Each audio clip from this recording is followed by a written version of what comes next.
Hi everyone, and welcome to episode number 13 of Sarougal and the 6th episode of me building the city's airport, Sarougal. The airport is so close to being finished. I have one more episode planned where the airport will get the lights done and the cargo area built. After that there will probably be a cinematic special showing off all of the finished airport, and then it's time to continue building the city itself, as long as my computer can stand it. Today's episode, however, will focus on making all the markings and signs of the taxiways and runways. The first thing I did was making new double lines, which is the taxiway edge markings. Beyond that there is the taxiway shoulder, which is not able to sustain the weight of the aircraft but protects the surrounding area from erosion made by water and jet blasts. The shoulders I placed is actually a network asset, which comes with its own edge marking. However, it's a different size and color than the rest of the markings I have to use, so that's the reason for doing the tedious work of covering all of it with Vasimir's prop version. To prevent the prop limit from being reached, I then converted all the props into procedural objects. Having so many kilometers of taxiways creates a pretty repetitive and dull look, so I tried to make it look a bit more varied by creating a few concrete textures of my own, which are placed in-game on a basic flat procedural object. Again, any prop or decal placed are being converted into procedural objects to prevent me from reaching the prop limit. Next step was making the runway holding position markings. The holding position is a designated position at which taxiing aircrafts and vehicles must stop and hold to provide clearance from a runway. As you can see right here, the whole line consists of 4 yellow lines, 2 dashed and 2 solid. The solid lines are always on the side where the aircraft must hold. The whole line should be at least 50 meters from the runway edge. This is a few of the airport's rapid exits. Rapid exits are basically taxiways linked to runways at an angle, ideally 30 degrees, that permits aircraft to exit the runway at high speed. They are also one-way, which is why I'm placing these no entry markings. I'm also adding no entry signs and lights later on. The rapid exits and all the other taxiways are then further detailed by adding a center line, again using Vasimir's prop version, which is converted into procedural objects.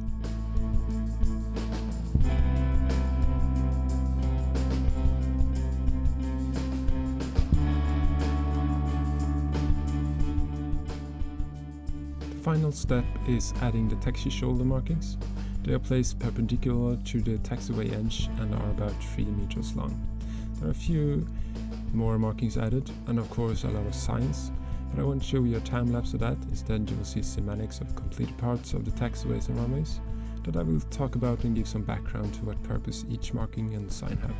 I'll also talk about some of the rules about signs and markings that's good to be aware of when attempting such a build like this.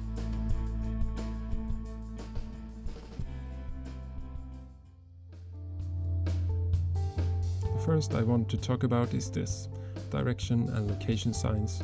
They are all props made of Vasimir, and they lit up at night, so I'm able to PU these props as I won't have the light effect if I do. The yellow signs are the direction signs, so in this example you will turn left to taxiway E5 or right to taxiway G. The black sign in the middle is the location sign, which means that you're currently taxiing on taxiway F. In this case you will also continue on taxiway F if you taxi straight ahead. In addition, I've also placed ground markings that indicate the same thing. It's not something every airport has, but as I'm taking CGG as my main inspiration, and they have a lot of these markings, I decided to use them as well, and it looks more interesting in my opinion. This is another example that's a bit more complex. You're on taxiway AB5, it's with taxiway A to the left and right, and also taxiway E6 making a slight turn to the right, which is why there's a diagonal arrow and not a full outright turn or forward arrow.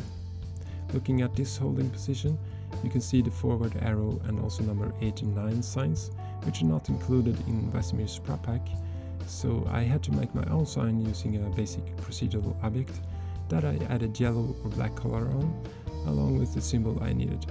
I also had to place a light prop below ground so the signs lit up at night. It's not perfect, but looks okay. The next sign is the ILS sign.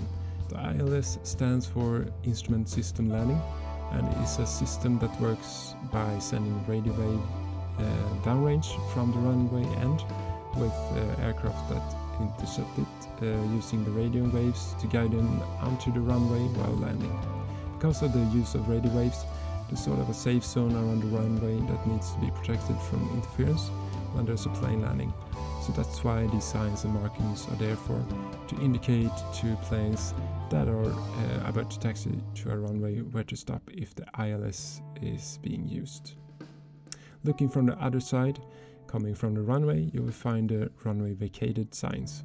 They mark where the plane is completely on the taxiway and has therefore vacated the runway. The signs can be placed as I did, on the back of the ILS signs or on the back of the runway designation signs. These simple no entry signs are only a complement to the previous shown no entry markings. I've also placed a row of red lights on the hold or ILS lines to further enhance the safety. This is one of the completed runway holding positions. In addition to the hold lines, I've now also added the runway designation signs and ground markings, along with the enhanced taxiway lines and location and direction ground markings. You can also see the guard lights at each side of the hold line. Facing the runway designation signs basically tells you which runway you're about to enter or cross, and what direction you have to the runway. So in this example you have 18R to your left and 36L to the right. If you would cross from the other side, it would be the other way around, 18R to the right and 36L to the left. Here's another example of a more complex holding position, where a rapid exit is cutting through taxiway R6 that crosses runway 35R 17L. The enhanced taxiway lines are the yellow center lines with dashed lines on each side. It's an extension of the hold line and tells you a holding position is approaching. The flashing guard lights on each side are there to raise the situational awareness that you're about to enter the runway.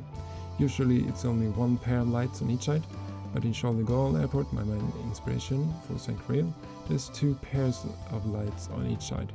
I'm not sure why, but decided to go for it.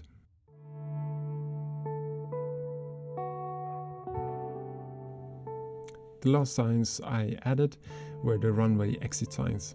These signs are placed on the same side as the exit is located, so in this case we're exiting the runway to the right to taxiway L3. And in this example we're exiting the runway to the right to taxiway U1. Simple as that. And there's no location sign, just the taxiway letter and number with the arrow pointing in the direction of the exit. So I'll leave you in a few moments with some cinematics to end this episode. I hope you found this episode useful if you're working on your own airport, or at least entertaining. If you have questions or feedback, just leave it below in the comment section. And if you haven't already, be sure to hit the subscribe button and the bell icon for further updates. I'm also on Twitter and Reddit, where I post my work in progress quite often. Links to that are in the video description. I hope to see you next time. Thank you for watching, take care and bye bye.